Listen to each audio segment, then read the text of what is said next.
ទី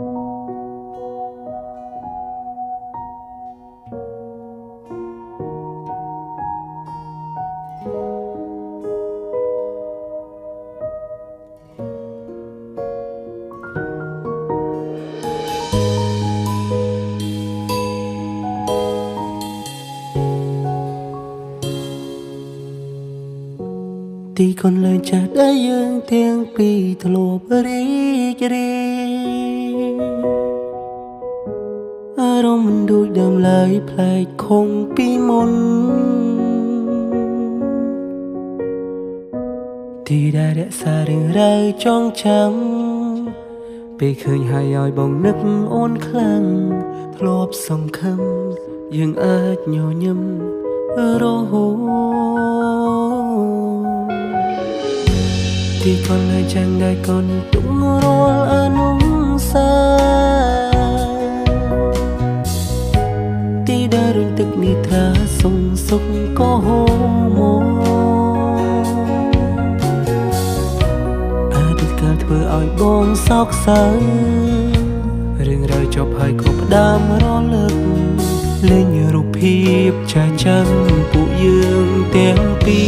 រចាចេញទៅទាំងមិនខ្វល់ថាបងយំឡើយ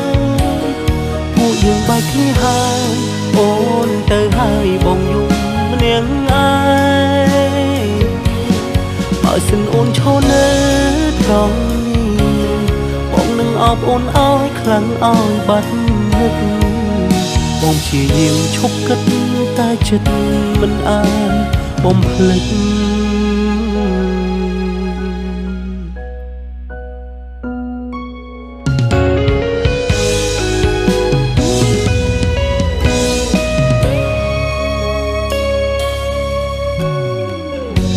ទីកន្លែងចាំងដែលកូនទុំរាល់អនុ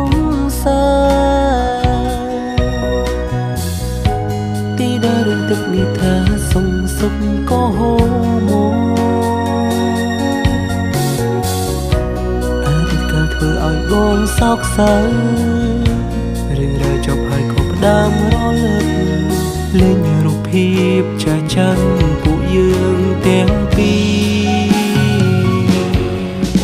ចាចេញទៅទាំងមិនខ្វល់ថាបងយំឡើយពួកយើងបែកគ្នាហើយអូនទៅហើយបងយំម្នាក់ឯង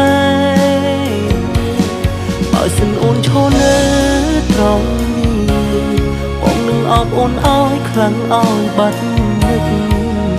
បងព្យាយាមឈប់គិតតែចិត្តមិនអាចបំភ្លេច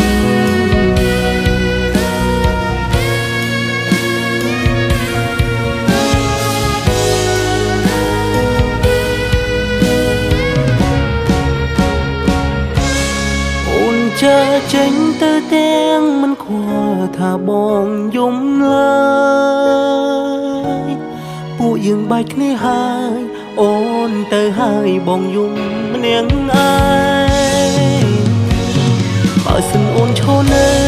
ត្រង់នេះបងនឹងអបអូនឲ្យខ្លាំងឲ្យបាត់នឹកបងព្យាយាមឈប់គិតតែចិត្តមិនអាច